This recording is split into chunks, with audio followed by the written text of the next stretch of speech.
Syedaralon petani di Dusun Bahagia, Kampung Rantau Panjang, Kecamatan Karangbaru, Aceh Tamiang, mengeluhkan normalisasi irigasi yang justru menyebabkan kekeringan sawah. Akibat pengerukan tersebut, aliran air ke area persawahan warga terputus. Sebagian petani terancam gagal panen karena sawah mereka mengalami kekeringan parah sejak 1 bulan terakhir. Salah satu pemilik sawah terdampak, Muhammad Husin, menjelaskan bahwa sebelumnya aliran air dari Bukit Darawa di belakang lahan mengalir dengan lancar ke sawah. Namun sejak dilakukan pengerukan parit sepanjang kurang lebih 300 meter dengan alat berat backhoe loader, air langsung mengalir ke parit tanpa sempat membasahi sawah. Ia menyebut sekitar 20 rantai lahan milik 6 orang petani terdampak langsung akibat normalisasi ini. Pengerjaan proyek tersebut dilakukan tanpa musyawarah atau pemberitahuan kepada pemilik lahan yang terdampak. Husin mengaku telah melayangkan keluhan ke Camat Karangbaru, namun belum ada tindakan atau solusi dari pihak terkait. Ia berharap agar Datuk Penghulu Kampung Rantau Panjang dapat bertanggung jawab, baik dengan menutup kembali saluran atau memberikan ganti rugi kepada petani yang merugi. Jika tidak ada tindakan, Husin khawatir musim tanam berikutnya pun tidak bisa dilakukan karena ketiadaan sumber air.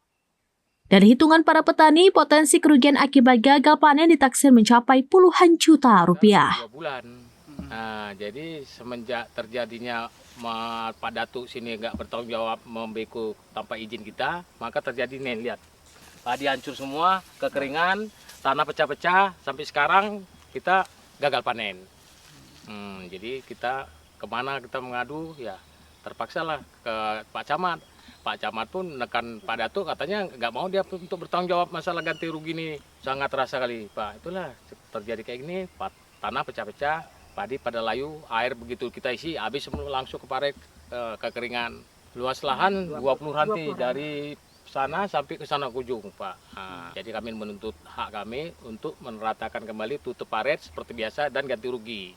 Cukup cantik padi, bagus semua karena air dari bukit turun kemari, dari bukit sana turun kemari, dan situ belakang pun ada rawa, masuk air kemari. Tidak ada masalah itu padi cukup bagus. Tidak ada musyawarah sama sekali. Mereka tuh ya suka-suka dia ini tuh karena mungkin banyak duit sama dia kan. Dihantamnya terus dari ujung ke sana tanpa ada pemberitahuan dan tanpa ada teken meneken. Harapan saya ya supaya kalau memang Pak Datuk itu bersedia untuk ganti rugi ataupun untuk paret, ya nggak masalah. Cuman sampai sekarang dapatnya nggak ada. Mereka itu lepas tangan, tidak mau mengganti rugi, tidak bertanggung jawab masalahnya itu.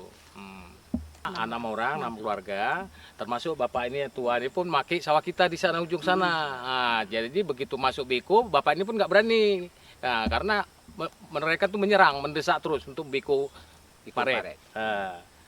Jadi sampai sekarang bapak ini saksi juga untuk menyaksikan sawah ini pecah-pecah, hancur padi semua, kekeringan. Biasa berair. Nah, jadi harapan kami untuk kedepannya nggak bisa bersawah karena. Dari Aceh Tamiang, Rahma Wiguna, serambinews.com. Download Tribun X sekarang, menghadirkan lokal menjadi Indonesia.